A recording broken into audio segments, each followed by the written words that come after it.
Ako, Renz, mabuti na lang dumating ka. Akala ko i-enginein mo ko. Kasi sa company natin, lagi mo na lang akong ganyan eh. Ayaw mo ko makasabay mag-lunch. Siyempre, ngayon pa ba, pag mga ganitong mga trip, gustong-gusto kita kasama, Eden. Alam ko naman kung gaano ka-demonyo yung ugali mo eh. Hoy, hindi lang ako. Ikaw din. O, asan na ba yung pagtitripan natin? Asan na ba yun? Ewan ko ba doon? Nasaan na ba yun? Uy, mga classmates! Pero, akala ko high school reunion natin, bakit ako lang? Sandali. High school reunion nga yung sinabi namin sa'yo. Ano nga ulit pangalan ng classmate natin? Nakalimutan ko na, ang pangit kasi. Mark Taba. Mark. Oo, si Mark Taba. Ikaw nga yun. Alam mo naman pala na reunion yung pupuntahan mo. Bakit dala-dala mo pa yung basura mo dito? Ano ka ba, Renz? Sinate up ko lang to lahat. Di ba, sinabihan na kita na may pagtitripan tayo. Eh di siya yon. So, wala talagang reunion.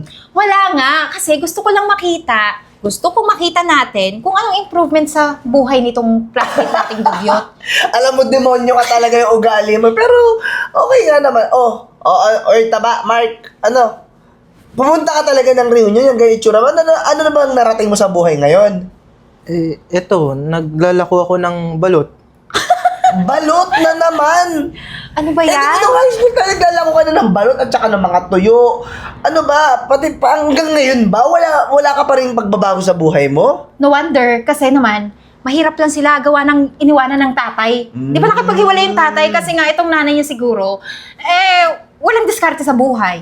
Totoo ba yung chismis na pokpok nanay mo? Grabe. Uy, grabe ka Hindi. Napansin ko lang kasi parang yung tatay mo kasi puro babae. Tapos yung babae naman, yung nanay mo, parang malandi. Mukhang pokpok. Totoo ba yun? Grabe naman kayo.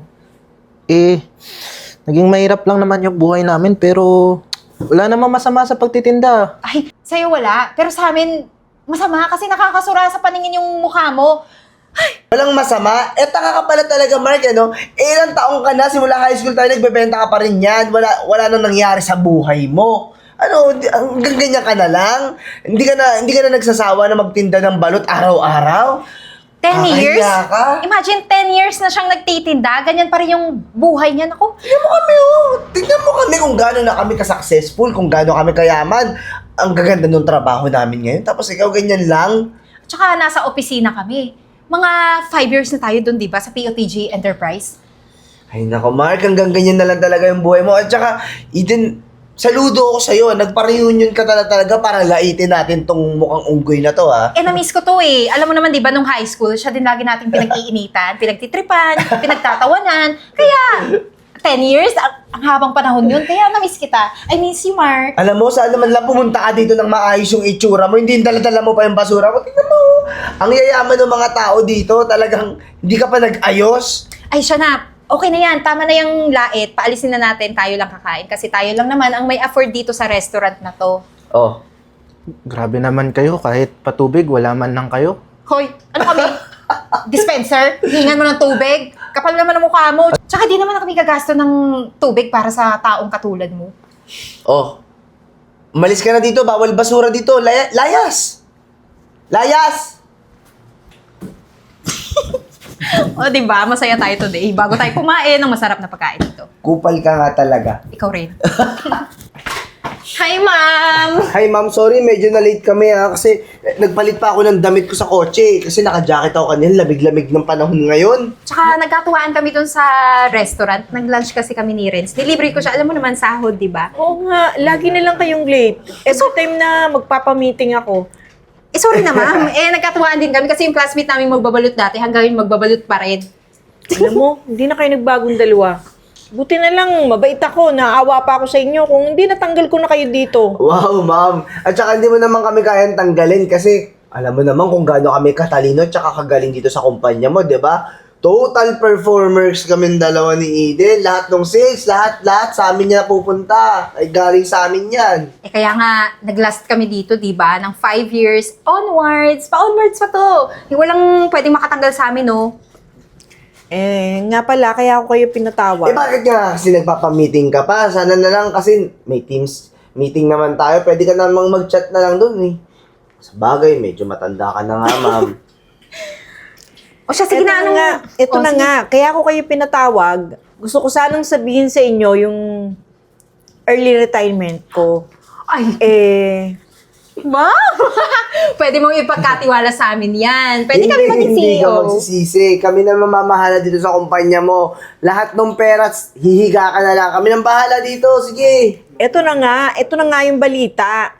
Kasi, yung anak ko, yung magiging bagong CEO. Ano? Teka lang, anak, wala ka naman nabanggit natin na may anak ka eh. Anak ako.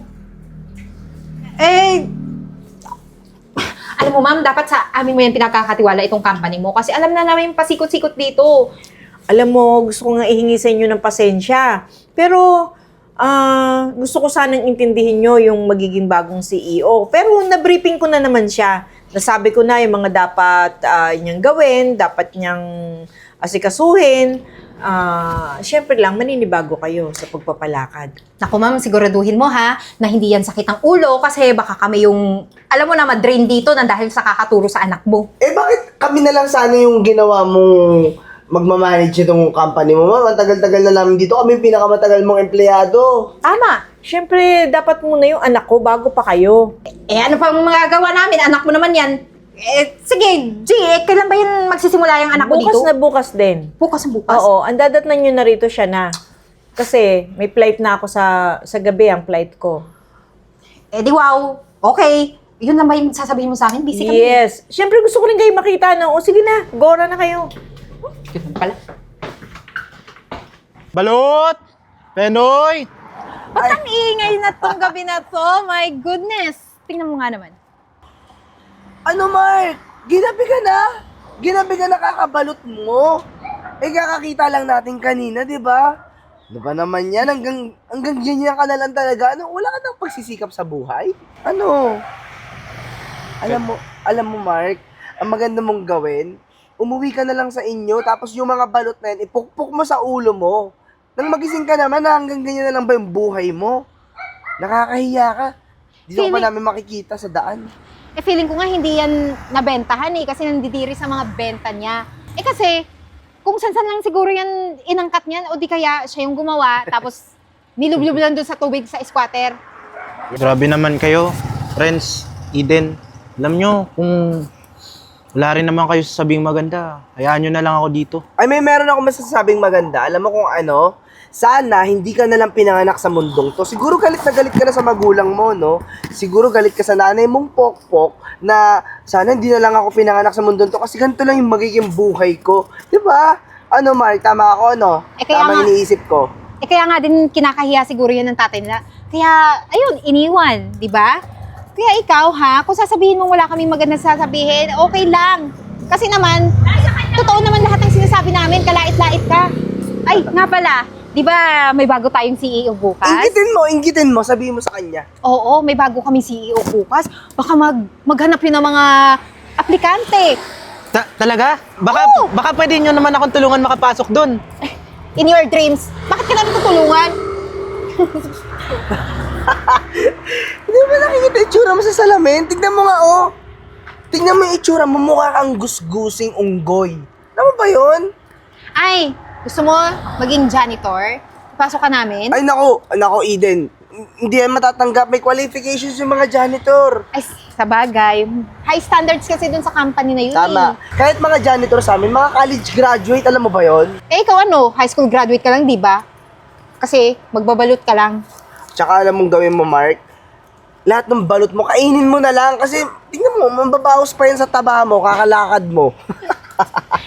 Ay nako, umuwi na tayo kasi sumasakit na yung mata ko dito kakatingin Oo. sa taong to. Tama, alam mo, umalis na tayo dito. Tsaka kung merong sisihin dito dapat, Mark, sisihin mo yung nanay mo. Kasi, nagpakapokpok siya para ipanganak ka. Tara na nga. Hoy, Renz, dali! Dalian mo! Ay! Hello, sir! Good morning. Ikaw pala yung bago CEO na sinabi ni Madam Gina kahapon. Ako nga, good morning sa inyo. Ikaw yung Dan. Yes, ako nga. Oo.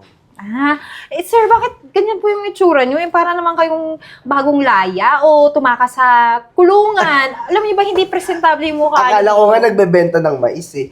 Sorry sir kasi may alam po ba kayo dito sa kumpanya? Kasi kami matagal na kami dito. Alam mo ba kung gaano kami kagaling? Ang dami naming sis na nabibigay dito sa kumpanya. Naku, mukhang kayo. Di naman sa pag-judge siya, pero mukha po kasi kayong tanga eh. Pansin ko lang po, mukha kayong bobo-bobo. Tsaka baka maging ikaw pa yung rason na bumagsak to. Nagtatrabaho kami ilang taon dito. Kami ang tumulong sa company to para mag-progress. Kayo, anong maaambag nyo? Wala naman sigurong masama sa itsura ko, no? Saka wala tayong magagawa kasi ako yung anak ng dating CEO dito. So ako yung inassign niya dito. So susunod na lang tayo sa kanya.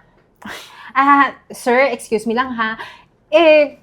Sige, kung yun naman yung gusto mo, pero huwag kang tatanga-tanga nga kasi kung may mga hindi ka alam, sabihin mo sa akin.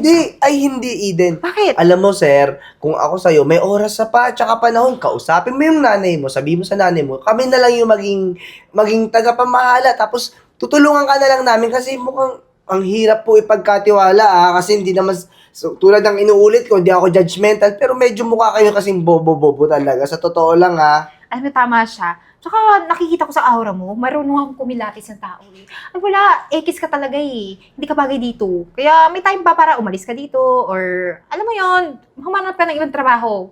Diba? Actually kasi meron pa akong isang taong pinapunta para at least kung wala ako dito, siya yung pwedeng mag-manage ng kumpanya. Diyos ko Lord, nagdagdag ka pa ng isang trabaho. Ang sakit na nga ng ulo namin kakaisip paano ka tuturuan. Dumagdag pa. Ano yan? Ewan ko dyan, ang lakas ng loob mo naman magdagdag ng tao. Sir, wala ka pa nga alam dito sa kumpanya. Sa bagay. Sino ba yung taong yan? Asan na yan? Mga kalahi niya siguro na galing sa kulungan. Baka nga nagbebenta rin ng mais.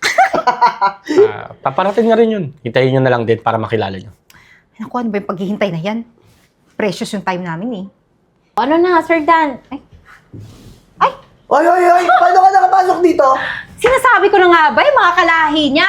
Hoy, hindi mo ba yung kilala ha? Yung pinapasok mo dito? Classmate namin yan nung high school. Hanggang high school nga lang eh, kasi magbabalot. Tapos, iniwan ng tatay, kaya hanggang ngayon magbabalot pa rin. Wala Hoy! nang sekso sa buhay. Sir, gusto mo paalisin ko na yan, sir? Mm-mm. Umalis ka dito, may araw ka pa, Hoy! Teka. Kasi siya yung pinapunta ko dito na magmamanage pagkawala ako. Sir, bakit naman ganun? Hindi nyo alam yung background niyan. Alam mo ba, yung tatay niyan, iniwan sila kasi yung nanay niyan, pokpok daw. Ayun. Kaya, pag pangit ang background, pangit na yung performances sa mga trabaho. Oo, tsaka yung tatay daw niyan, kargador. Tapos tumira ng pokpok. Naging anak. Kaya nga, hoy, alam mo, sir, paalisin mo na yan kung ako sa'yo. Kasi yung taong yan, yung Naku, magiging disgrasya pa yung kumpanya pag yan nakapasok dito. Delikado yan, magnanakaw yan dito, sir. Sige, maniwala ka sa Akala ko naman, sir, papapuntahin mo mukha nagtitinda ng mais. Yung pala nagtitinda ng balot. Ano, sir? Ano ang desisyon Kilala nyo ba yung tatay na sinasabi nyo? Ay, hindi namin yan namit kasi hindi naman namin yan close eh. Binubuli nga namin yan since high school eh. Kasi si Mark ang anak ko. Ha? So ako yung tatay niya. So dati pa lang pala, pinapahiya nyo na ako. Dati pala, pinagkakalat nyo na sa tao na kung ano-ano yung mga ginawa ko. Alam nyo ba na kaya ako nagawang iwanan ng pamilya ko, si Mark? Kasi nahiya ako dahil hindi ko siya kayang itaguyod dati. Ngayon humingi ako ng tulong sa mother ko, yung dating CEO dito. Alam nyo ba na nakapag-aral din ako sa ibang bansa? Nakapagtapos ako ng business management, naging magna cum laude ako. Ngayon, eto, bumabalik ako para bumawi sa anak ko. Eto si Mark. Yung nilalait nyo. Sir, hindi naman namin alam eh. Kasi mukha kang haggard, parang hindi ka mayaman. Umayos ka na nga. Sir, sorry At saka Mark, di ba best friend naman tayo? Sabihan mo na lang tong tatay mo na hindi ka naman talaga namin nilalait eh. Tropa tayo, di ba? Tanga, sinabi ko na nga. Mark, sorry na sa mga ginawa namin. Pinagsisisihan namin. Pero okay na tayo, goods na tayo, di ba? Kaya sorry, sir ha. Sorry, Sir Dan. Mark, sige na. Ano anak, sa tingin mo? Kasi kung ako ang tatanungin mo, gusto ko nang tanggalin tong dalawang to dahil nasabi rin ni Mami na petiks-petiks lang sa trabaho tong dalawa eh. Pero ikaw pa rin ang magdesisyon kung anong gusto mong gawin. Gagawin ba nating janitor o tatanggalin natin sa kumpanya natin? Alam mo, kung ako magdidesisyon, gusto kong tanggalin sila. Huy naman! Grabe naman to! Ang laki na ng ambag namin dito ha, tapos tatanggalin. Eh di magsisi kayo pag tinanggal nyo kami. Kasi kahit maging janitor kayo, magpe-petiks-petiks lang kayo. At itong leksyon na to, na hindi dapat kayo nanalait ng kahit sinong tao. Hindi kayo nang mamaliit kung anong katayuan ng isang tao. Hala? Eh, Mark, ako, best friend mo ako, di ba? Siya na lang yung tanggalin mo, paalisin mo. Hoy, na lang. tayong dalawa. Ito yung masama yung ugali eh. Sir, Ay, huwag yun ako tanggalin. May pamilya ako, huwag yun ako idamay. Renz, Eden, sige na, umalis na kayo dito sa kumpanya ko. Sir, hindi Sir. naman makapag-usapan. Ano, umalis na kayo, tatawag pa ako ng pulis. Sir, Sige na, umalis na alis. tayo. Ano ba kasi?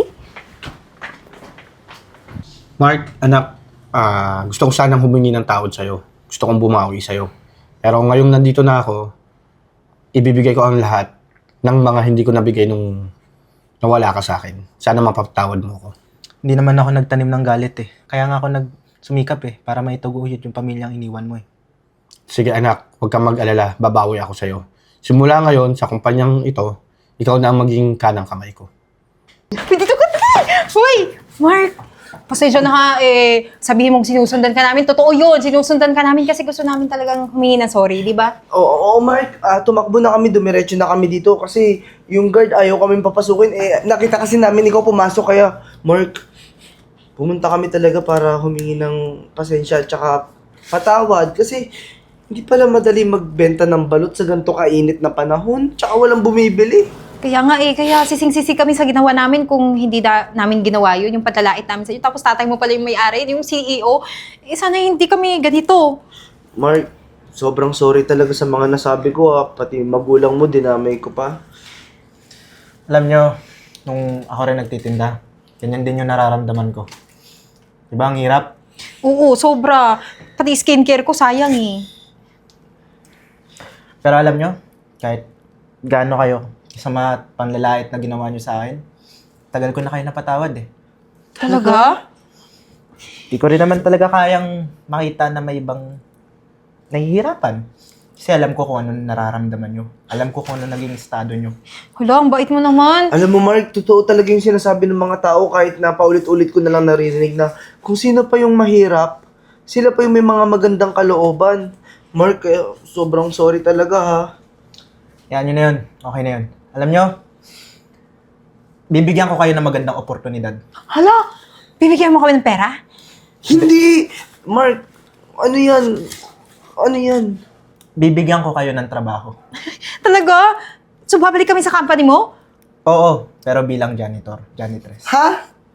Okay na yun. Ito naman, choosy naman eh. Hindi naman yan. Galing ako ng manager, Mark. Tapos gagawin mo ako janitor? Sige, ako na lang i-hired mo. Hayaan mo na yung maglako. Hindi. Mark, sorry. Siguro nga maganda magsimula muna sa baba, no? Tama ka. Maganda magsimula sa baba. Para naman, mas maintindihan nyo kung ano yung nararamdaman ng mga taong nandun sa baba. At mas matutunan nyo makipagkapwa-tao. Tsaka tatandaan nyo, hindi laging nasa edukasyon yan. Ang pagiging mabuting tao at respeto, yun ang pinaka-importante para may marating kayo sa buhay. Tama nga naman. Ikaw na. Bigyan kita medal. Pero, seryoso, kailan kami magsisimula? Bukas sa bukas, pwede na kayo magsimula. Wala na kayong dadalhin na kahit ano. Pasok na lang kayo. Hello, maraming salamat, Mark, ha? Hello, may aircon na naman. Mark, salamat talaga ha. Hindi namin sasayangin tong opportunity. Sorry kung nagreklamo ako kanina pero tama ka nga. Maganda magsimula muna sa baba para malaman namin kung paano pahalagahan yung mga bagay kapag nasa taas na kami. Sige, hindi na kami magtatagal ha. Baka hulihin kami ng security. Sige na ha, Mark. Thank you ulit ha. Bye-bye. Bye!